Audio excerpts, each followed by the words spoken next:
Hello friends, myself Arpit Kaur Saini. Welcome to my channel tutorials. तो आज हम discuss करेंगे डेवलपमेंट ऑफ एंथ्रोपोलॉजी, राइट, कि anthropology के कब आई और हिस्ट्री क्या थी उसकी, कौन सी सब फील्ड थी उसकी। तो अब आज डिस्कस करते हैं। इन 5वीं शताब्दी में हेरोडोटस नाम के फिलोसफर थे जिन्होंने एंथ्रोपोलॉजी का कुछ हद तक एक्सप्लेन किया, पर एंथ्रोपोलॉजी एज अ सब्जेक्ट और एंथ्रोपोलॉजी वर्ड भी उस वक़्त नहीं आया था। सिर्फ उन्होंने, जो हेरोडोटस थे वो एक ट्रैवलर थे, एक्सप्लोरर थे। वो डिफरेंट प्लेसेस पर जाते तो वहाँ पर कल्चर, उनके कल्चर से पर्शियन और ग्रीक कल्चर को उन्होंने एक्सप्लेन किया था अपनी बुक में। हिस्ट्री में उन्होंने पर्शियन और ग्रीक कल्चर को एक्सप्लेन किया। तो उन्होंने बोला कि जो ग्रीक है वो डोमिनेंट कल्चर है वेस्ट का, जो पर्शियन है वो डोमिनेंट कल्चर है ईस्ट का। तो उसके बेसिस पर उन्होंने कुछ हद तक एंथ्रोपोलॉजी का जो आइडिया तो कल्चर के बिहाफ पर एक्सप्लेन करने का, तो वो हेरोडोटस ने दिया था। पर एंथ्रोपोलॉजी उस वक्त 5th सेंचुरी में नहीं आई थी। तो उनके बाद इब्न खालदन नाम के जो फिलोसफर थे वो 14वीं शताब्दी में आए, जिन्होंने सिविलाइजेशन पर एक्सप्लेन किया कि उस सिविलाइजेशन पे कौन से फैक्टर्स अफेक्ट करते हैं, कौन से सोशोलॉजिकल, इन्वायरमेंटल, साइकोलॉजिकल और इकोनॉमिक फैक्टर्स जो थे वो सिविलाइजेशन पर इफेक्ट करते हैं। तो उनको एक्सप्लेन किया था, जो कि एक पार्ट था एंथ्रोपोलॉजी का। पर अभी तक एंथ्रोपोलॉजी एज अ सब्जेक्ट या एंथ्रोपोलॉजी वर्ड का कुछ पता नहीं लगा था, लेकिन उसके कुछ फील्ड्स जो थी वो एक्सप्लेन होनी शुरू हो गई थी। पर एंथ्रोपोलॉजी एज अ सब्जेक्ट अभी तक कोई ट्रेस नहीं मिल पाया था। तो पर लेकिन जो दोनों खालदन और हेरोडोटस थे वो दोनों ही ऑब्जेक्टिवली और एनालिटिकली, इथनोग्राफिकली डिस्क्राइब करते थे डिफरेंट कल्चर को। तो उन्होंने मेडिटेरियन कल्चर को डिस्क्राइब किया, लेकिन not on the first hand data. तो उन्होंने सेकंड हैंड डेटा पे जो भी इंफॉर्मेशन मिलती थी उनको एक्सप्लेन कर देते थे, लेकिन वो बाय फर्स्ट हैंड नहीं कुछ एक्सप्लेन किया। सेकंड हैंड इंफॉर्मेशन जो किसी और ने एक्सप्लेन की थी उसके बिहाफ पर वो एक्सप्लेन उन्होंने मेडिटेरियन कल्चर को दोनों ने एक्सप्लेन किया था। फिर 5वीं शताब्दी से 15वीं शताब्दी तक बिब्लिकल स्कॉलर्स जो थे वो क्वेश्चन करते थे कि ह्यूमन की ओरिजिन कहाँ से हुई, कल्चर डेवलपमेंट कैसे हुई। जो उनका मेन एम्फोसाइज थे वही था कि रिलीजन, बिलीव के बिहाफ पर वो आइडियाज़ को प्रमोट करते थे। बोलते थे कि जो कल्चर्स हैं, जो इन ह्यूमन है, उसकी वो गॉड ने बनाई है। पर ऐसे क्वेश्चन उनके दिमाग में आते थे, लेकिन वो जानना चाहते थे कि ह्यूमन की इमर्जेंस कहाँ से हुई है, कल्चर की डेवलपमेंट कहाँ से हुई है। पर अभी तक एंथ्रोपोलॉजी का कोई ट्रेस नहीं मिल पाया था। 17वीं और 18वीं शताब्दी में कुछ ऐसे स्कॉलर्स थे, फिलोसफर्स थे जिन्होंने काम किया, जिन्होंने प्रिमिटिव सोसाइटी को पढ़ा, ह्यूमन इनइक्वालिटी की स्टडी की, प्रिमिटिव सोसाइटी के कल्चर की स्टडी की। पर उनका जो मेन क्वेश्चन थे वो फिलोसफिकल बेसिस बिहाफ पर थे, रिलीजियन बिहाफ पर उनके क्वेश्चन नहीं थे। तो कुछ ऐसे कौन वो साइंटिस्ट, कौन से वो फिलोसफर थे, डेविड थे, जॉन लॉक और जीन जैक, इन्होंने प्रिमिटिव सोसाइटी की स्टडी की थी। पर तब भी एंथ्रोपोलॉजी का कोई एज अ सब्जेक्ट उसे नहीं पोजीशन मिल पाई थी। तो सिडनी स्क्लॉटिन थे, उन्होंने अपनी book reading in early anthropology में एक्सप्लेन किया था कि जो हिस्ट्री जो ट्रेस्ड हुई थी वो ये कहती थी कि जो एंथ्रोपोलॉजी की जो सब फील्ड्स थी वो 17th और 18th सेंचुरी में आ गई थी, लेकिन उसे कोई रियल पोजीशन नहीं मिल पाई थी एज ए सब्जेक्ट के तौर पर 19वीं शताब्दी तक। अभी भी कंफ्यूजन चल ही रहा था कि जो ये कल्चर की स्टडी है वो किस सब्जेक्ट में रखी जाए, वो सोशियोलॉजी में रखी जाए, फिलॉसफी में रखी जाए, हिस्ट्री में रखी जाए, क्योंकि कल्चर के सब्जेक्ट पढ़ने के लिए कुछ ऐसा सब्जेक्ट होना चाहिए जो फुली एक मैन की ओरिजिन और कल्चर डेवलपमेंट को एक्सप्लेन कर सके। पर अभी तक एंथ्रोपोलॉजी नहीं आई थी, लेकिन उसकी सब फील्ड्स 17th और 18th सेंचुरी में आ चुकी थी। फिर 1800 में एक सोसाइटी बनाएगी, ऑब्जर्वर ऑफ मैन। पेरिस में, जो कि नेचुरलिस्ट और मेडिकल मैन ने बनाई थी। वो उसका मेन मकसद यही था कि वो मतलब कि नेचुरल हिस्ट्री को स्टडी कर सके। तो वो स्पेशल गाइडेंस देते थे ट्रैवलर को और एक्सप्लोरर को, जो दूर दूर जगह पर जाते थे, नए नए लोगों से मिलते थे, उनकी लैंग्वेज को जानते थे। तो उसके बिहाफ पर, ताकि वो कल्चर को जान सके, कल्चर की डेवलपमेंट को जान सके।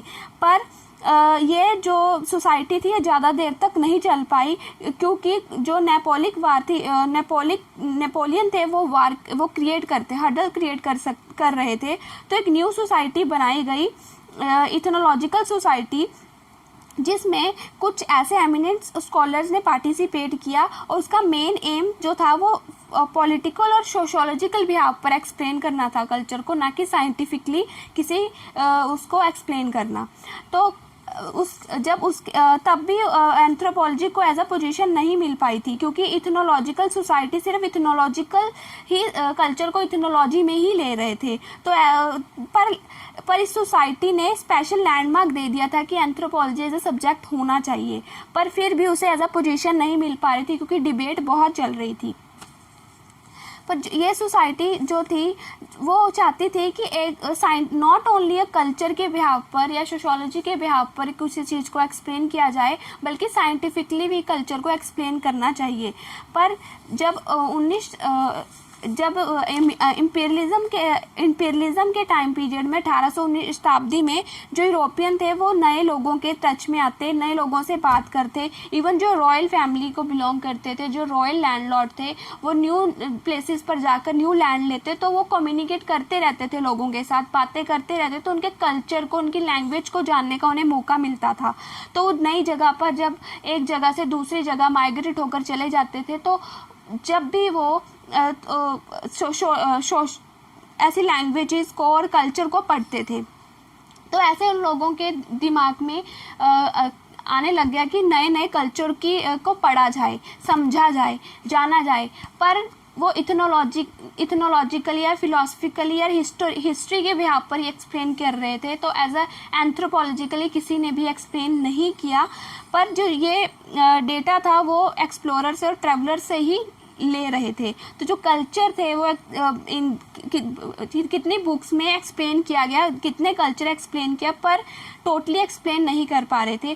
तो एंथ्रोपोलॉजिकल जो सोसाइटी थी, जब कॉलोनाइजिंग टाइम पीरियड में सिर्फ जो एक्सप्लेनेशन और जस्टिफिकेशन सोशियोलॉजी के बिहाफ पर हो रही थी, तो कुछ एंथ्रोपोलॉजिस्ट चाहते थे कि जो सोसाइटी है वो साइंटिफिकली भी स्टडी की जाए, जो कल्चर है साइंटिफिकली भी स्टडी होना चाहिए। तो उन्होंने एक न्यू सोसाइटी बनाई जो कि एंथ्रोपोलॉजी को भी एक्सप्लेन कर सके। लेकिन जब 1859 में जो चार्ल्स डार्विन थे, उन्होंने ओरिजिन ऑफ स्पीसीज एक बुक बनाई, जिससे बहुत जियोलॉजिस्ट, एनाटॉमिस्ट, पैलेंटोलॉजिस्ट, आर्कियोलॉजिस्ट और जियोलॉजिस्ट कितनी फील्ड्स इमर्ज हुई थी इस बुक की वजह से। तो कुछ ऐसे मॉर्गन, टायलर और स्पेंसर ऐसे एंथ्रोपोलॉजिस्ट थे जो बोल रहे थे जो इवोल्यूशन है वो सिर्फ एक फिजिकल एस्पेक्ट ऑफ मैनकाइंड पर ऑपरेट नहीं होती, बल्कि कल्चरली भी ऑपरेट होती है। तो उन्होंने भी कल्चर की इवोल्यूशन को एक्सप्लेन करने के लिए स्टडी करनी शुरू कर दी। वो मेन जो थे वो प्रभावित हुए थे डार्विन की बुक से। तो 1912 में आर मैरिट ने एंथ्रोपोलॉजी के टर्म को चाइल्ड ऑफ डार्विन का नाम दे दिया। तो जो पॉल ब्रोका थे, उन्होंने सेम ईयर में 1859 में बोला कि जो एंथ्रोपोलॉजी, क्योंकि वो जो थे पॉल ब्रोका वो अनाटॉमिस्ट और ह्यूमन बायोलॉजिस्ट थे, तो उन्होंने बोला कि एक स्पेशल सब्जेक्ट होना चाहिए जो कि मैन को फुली स्टडी कर सके। तो उसके इस पॉइंट से अमेरिका बहुत ज़्यादा प्रभावित हुआ। तो उन्होंने भी ऐसा सब्जेक्ट ढूंढना शुरू कर दिया जो कि मैन को फुली एक्सप्लेन कर सके। तब 1863 में जेम्स हंट जो थे वो ब्रिटिश इथनोलॉजिकल सोसाइटी में मेंबर थे, लेकिन उन्होंने अपने आप को इथनोलॉजिकल सोसाइटी से निकाल लिया था। तो उन्होंने न्यू सोसाइटी बनाई थी, एंथ्रोपोलॉजिकल सोसाइटी इन लंदन। तो उन्होंने बोला कि जो इथनोलॉजिकल सोसाइटी है वो बहुत ही छोटा स्कोप है उसका, वो नैरो नैरोली काम कर रही है, वो इतना डीपली इम्फोसाइज नहीं कर रही है। तो उन्होंने तो उसके बाद जो 1868 में थॉमस हेक्सले जो थे वो प्रेसिडेंट इलेक्ट हुए थे एंथ्रोपोलॉजिकल सोसाइटी में। तो उन्होंने चाहे वो बायोलॉजिकली ओरिएंटेड थे, पर उन्होंने इथनोलॉजिकल सोसाइटी जो लंदन में बनाई थी उसे मर्ज कर दिया एंथ्रोपोलॉजिकल सोसाइटी के साथ। नाम डिफरेंट था पर काम सेम था, तो अब वो डीपली स्टडी करने लग गए थे। लेकिन 1840 से लेकर 1870 तक अभी भी फुली डिबेट चल रही थी इथनोलॉजी और एंथ्रोपोलॉजी में, क्योंकि जो कल्चर की स्टडी जो डिफरेंट ट्रैवलर्स या डिफरेंट एंथ्रोपोलॉजिस्ट स्टडी कर रहे थे, वो जो भी वो कल्चर की बुक पब्लिश कर रहे थे उसे डिफरेंट सब्जेक्ट्स में ही लिया जा रहा था। एक पर्टिकुलर सब्जेक्ट में ही उसे नहीं एक पोजीशन मिल पा रही थी, इतनी डिबेट चल रही थी। तो एंथ्रोपोलॉजी, कुछ एंथ्रोपोलॉजी को मान रहे थे, कुछ इथनोलॉजी का ही पार्ट मान रहे थे। तो क्योंकि पॉल ब्रोका ने भी बोला कि एज अ बायोलॉजिकल और ह्यूमन बायोलॉजी के बिहाफ पर एक सब्जेक्ट होना चाहिए जो मैन की स्टडी को मैन को फुली एम्फसाइज कर सके। तो उसके बाद जो हेक्सले थे उन्होंने स्पेशल एंथ्रोपोलॉजी की सोसाइटी बनाई ताकि वो एक्सप्लेन कर सके। तो जो हेक्सले थे वो बायोलॉजिकली ओरिएंटेड थे, पर उन्होंने इथनोलॉजिकल सोसाइटी को एंथ्रोपोलॉजिकल सोसाइटी से मर्ज कर दिया था ताकि बायोलॉजिकल बिहाफ पर और सोशियोलॉजिकल बिहाफ पर एक्सप्लेन किया जा सके और एंथ्रोपोलॉजी को एक पोजीशन मिल पाए। लेकिन डिबेट चलती रही, इथनोलॉजी और एंथ्रोपोलॉजी में डिबेट होती रही। ये डिबेट जो मेनली थी वो सोशियोलॉजिस्ट और जो सोशल साइंटिस्ट और प्योर साइंटिस्ट के बीच में थी, क्योंकि कोई उसे बायोलॉजिकल सब्जेक्ट ले रहा था, कोई उसे सोशल साइंस का सब्जेक्ट ले रहा था। तो एंथ्रोपोलॉजी को कोई पर्टिकुलर पोजीशन नहीं मिल पा रही थी। डिबेट कंटिन्यूस थी, पर फिर भी फ्रांस, जर्मनी और इंग्लैंड इस सब्जेक्ट को फुली अप्रिशिएट कर रहे थे। तो उन्होंने एंथ्रोपोलॉजी को सोशल साइंस और बायोलॉजिकल बिहाफ पर एक सब्जेक्ट मान लिया था। लेकिन पूरी तरह से यूरोप, पूरे जितनी भी प्लेसेस हैं यूरोप पर, उन सभी ने एंथ्रोपोलॉजी को एज अ सब्जेक्ट नहीं माना था, क्योंकि कुछ जगह पर एंथ्रोपोलॉजी को प्री हिस्ट्री के नाम से जाना जा रहा था, कुछ जगह पर लिंग्विस्टिक के नाम से जाना जा रहा था, कुछ जगह पर एंथ्रोपोलॉजी को इथनोलॉजी बोलते थे, कहीं पर इथनोग्राफी बोलते थे, कहीं पर आर्कियोलॉजी का पार्ट माना जाता था। लेकिन एंथ्रोपोलॉजी को फुली नाम नहीं मिला। फिर उसके बाद जो पॉल ब्रोका थे उन्होंने 1869 में एक बुक बनाई, द प्रोग्रेस ऑफ एंथ्रोपोलॉजी। उसने बोला कि एंथ्रोपोलॉजी को फुली पढ़ा जाए by anatomically, by human biologically, ताकि एक पर्टिकुलर एंथ्रोपोलॉजी को पोजीशन मिल सके। पर अमेरिका और एशिया ने एंथ्रोपोलॉजी को एंथ्रोपोलॉजी के नाम से ही एक नाम दे दिया, जो कि उसे फुली एक्सप्लेन हर सब्जेक्ट्स के बिहाफ पर एक्सप्लेन कर रहा था कि एंथ्रोपोलॉजी मैन को फुली स्टडी करता है। उसके बाद कितने एंथ्रोपोलॉजिस्ट थे जिन्होंने अपने व्यू दिए, उन्होंने एक्सप्लेन किया। जो जेम्स हंट थे उन्होंने बोला कि एंथ्रोपोलॉजी जो है वो होल साइंस ऑफ मैन है, जो कि डील करती है ओरिजिन को भी और डेवलपमेंट दोनों को भी। तो वो सोशल साइंस और बायोलॉजी दोनों का ही पार्ट है। तब मॉडर्न एंथ्रोपोलॉजी मर्ज हुई। डार्विन के बाद कुछ ऐसे स्कूल बने, इवोल्यूशनरी स्कूल, जो कि टायलर और मॉर्गन ने बनाया था। तो ऐसे स्कूल जो कि कल्चर की डेवलपमेंट को एक्सप्लेन कर रहे थे, उन्होंने बोला कि कल्चर की डेवलपमेंट कैसे हुई है, कहाँ से हुई है, क्या क्या चेंजेस आए। तो मॉर्गन ने कुछ फेजेस के बिहाफ पर कल्चर को एक्सप्लेन किया। उन्होंने बोला कि सिंपल टू कॉम्प्लेक्स एक फेज में कल्चर जाता है, जैसे इवोल्यूशन ऑफ मैन हुआ बायोलॉजिकल बिहाफ पर, वैसे ही कल्चर की भी इमर्जेंस अनसिविलाइज्ड से सिविलाइज में हुई। तो उन्होंने कुछ फेजेस बनाए, सैवेजरी, बार्बिज्म और सिविलाइजेशन। ये 3 फेजेस के बिहाफ पर उसने एक्सप्लेन किया। उसने बोला कि जो एक कल्चर है वो simple to society, homogeneity to heterogeneity, uncertainty to certainty, in phases के बिहाफ पर ही चेंजेस आए हैं। तो अगर किसी पर्टिकुलर प्लेस का कल्चर दूसरी पर्टिकुलर प्लेस से मिलता है, अगर एक पर्टिकुलर सोसाइटी में कल्चर जो है वो किसी और पर्टिकुलर सोसाइटी के कल्चर से मैच करता है, तो साइकिक यूनिटी कल्चर पैरेललिज्म की वजह से है कि उनकी जो सोचने की क्षमता वो सेम है, इसीलिए वो जो कल्चर वो मैच करता है।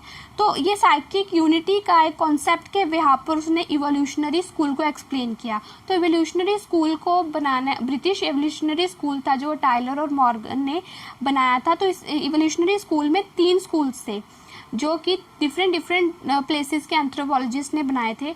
जो मॉर्गन थे वो थे जिन्होंने एक्सप्लेन किया, जिन्होंने एक स्पेशल ब्रांच बनाई सोशो कल्चर एंथ्रोपोलॉजी, जो कि सोशल और कल्चर की स्टडी कर सकते थे और उसको एक्सप्लेन सोशो कल्चर एंथ्रोपोलॉजी में कर सकते, किसी सोसाइटी के कल्चर को एक्सप्लेन कर पाए। तो एक स्पेशल ब्रांच बना दी गई सोशो कल्चर, तो वो मॉर्गन ने बनाई थी। तो जो मॉर्गन थे वो अमेरिकन इवोल्यूशनिस्ट थे जिन्होंने कुछ टर्मिनोलॉजीज दी, मोनोथिज्म और पॉलीथिज्म के कॉन्सेप्ट को एक्सप्लेन किया था। लेकिन वो उनका ये मतलब उनकी कुछ क्रिटिसिज्म भी किसी ने उन्हें क्रिटिसाइज भी किया कि ये जो था वो फुली एक्सप्लेन नहीं कर पाए थे मॉर्गन। तो टाइलर ने कल्चर की डेफिनेशन दी थी जिसके भी आप पर उन्होंने भी सिंपल टू कॉम्प्लेक्स और होमोजेनिटी टू हेट्रोजेनिटी के बिहाफ पर एक कल्चर को एक्सप्लेन किया था कि एक कल्चर जो है अनसिविलाइज से सिविलाइज में कैसे चेंज हुआ, कौन सी कि सबसे पहले लोगों ने स्टोन एज शुरू किया, फिर एग्रीकल्चर शुरू किया, फिर फ्रूट्स और वेजिटेबल यूज़ करते थे, आयरन टूल्स यूज़ करने लगे। तो ये जो डिफरेंट टेक्नोलॉजी यूज़ करने लगे तो वो डिफरेंट फेजेस में कन्वर्ट की वजह से हुई। जो कल्चर में चेंजेस आई तो वो सिंपल टू कॉम्प्लेक्स एक यूनिलीनियर इवोल्यूशनरी के बिहाफ पर आई। तो वो क्लासिकल इवोल्यूशन में उन्होंने ये एक्सप्लेन किया। तो 3 स्कूल बनाए थे, ब्रिटिश इवोल्यूशनरी स्कूल जिसमें ईवी टाइलर, मेन, मैक्लेनन और फ्रेजर, ये कुछ ऐसे सोशल एंथ्रोपोलॉजिस्ट थे जिन्होंने ब्रिटिश इवोल्यूशनरी स्कूल बनाया और कल्चर को एक्सप्लेन किया। अमेरिकन इवोल्यूशनरी स्कूल था जो वो मॉर्गन ने अमेरिका में अमेरिकन इवोल्यूशनरी स्कूल बनाया था। जो जर्मन इवोल्यूशनरी स्कूल था वो बेथोवन और वेस्टियन, इन 2 एंथ्रोपोलॉजिस्ट ने बनाया था। लेकिन इनको क्रिटिसाइज किया कुछ न्यू इवोल्यूशनरी साइंटिस्ट ने, एंथ्रोपोलॉजिस्ट ने। तो उन्होंने बोला कि ज़रूरी नहीं है जो कल्चर है वो यूनिलीनियर ही इवॉल्व होगा, चेंजेस यूनिलीनियर ही आएंगी, तो वो पैराबोलिक भी आ सकती हैं। तो कुछ ऐसे डिफ्यूजनिस्ट थे जिन्होंने इवोल्यूशनिस्ट को क्रिटिसाइज़ किया। उन्होंने साइकिक यूनिटी के कॉन्सेप्ट को क्रिटिसाइज़ किया। तो उन्होंने बोला कि जो कल्चर है वो not only developed but it also degenerated, वो दोबारा भी बनाया जा सकता है। तो उन्होंने डिफ्यूजन के बिहाफ पर, माइग्रेशन के बिहाफ पर कल्चर को बनाया। तो जो डिफ्यूजनिस्ट थे उन्होंने बोला कि ज़रूरी नहीं है जो साइकिक यूनिटी की वजह से एक कल्चर एक सोसाइटी का कल्चर दूसरी प्लेस की सोसाइटी के कल्चर से मैच करे। बाय डिफ्यूजन और बाय माइग्रेशन भी एक जगह से दूसरी जगह कल्चर जा सकता है।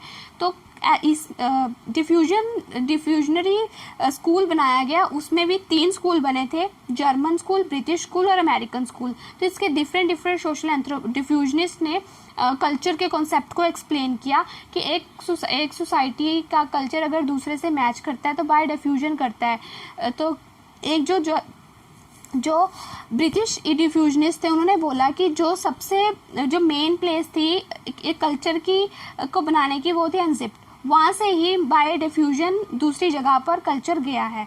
तो जो अमेरिकन डिफ्यूजनिस्ट थे उन्होंने हिस्टोरिकल पर्टिकुलरिस्ट और कल्चरल रिलेटिविस्ट के बिहाफ पर एक कल्चर को एक्सप्लेन किया कि एक कल्चर को एक पर्टिकुलर सोसाइटी बनाती है, वहाँ से माइग्रेट होकर दूसरी जगह पर जाता है, ना कि by psychic unity, by same thinking एक कल्चर दूसरी कल्चर से मैच होता है।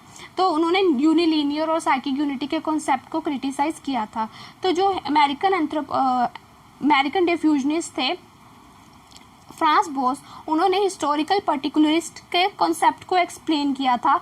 और जो फ्रांस बोस थे उन्होंने जो फिजिकल एंथ्रोपोलॉजी में इंटरेस्ट दिखाया। उन्होंने नॉट ओनली सोशो कल्चर के बिहाफ पर एक सोसाइटी को पढ़ा, बल्कि एक रेशियल कॉन्सेप्ट को भी फिजिकल एंथ्रोपोलॉजी की मेथडोलॉजी को यूज़ करके एक्सप्लेन किया।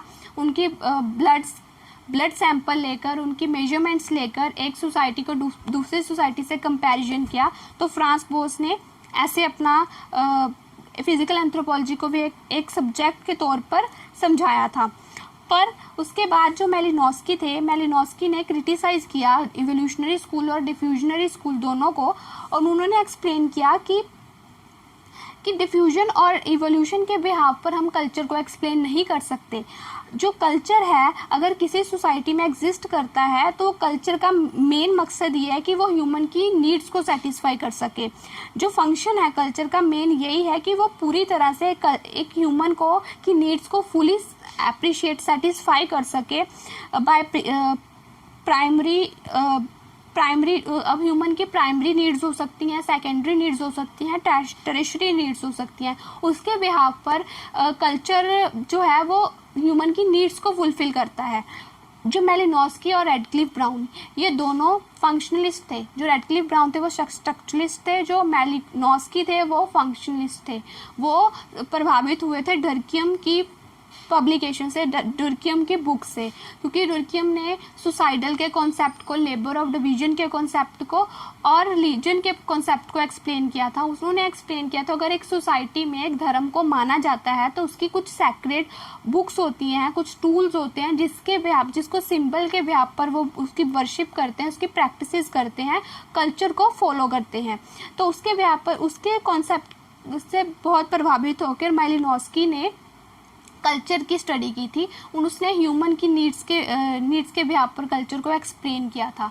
तो जो मेलिनोस्की थे वो थे जिन्होंने फील्ड वर्क कर अपना डेटा कलेक्ट किया और कल्चर की स्टडी की, डिफरेंट कल्चर की मेलिनोस्की ने बाय फील्ड वर्क स्टडी की थी। उसके बाद जो स्ट्रक्चरलिस्ट थे वो लेवी स्ट्रॉस ने एक्सप्लेन किया था पैटर्न ऑफ कल्चर के कॉन्सेप्ट को उसने एक्सप्लेन किया।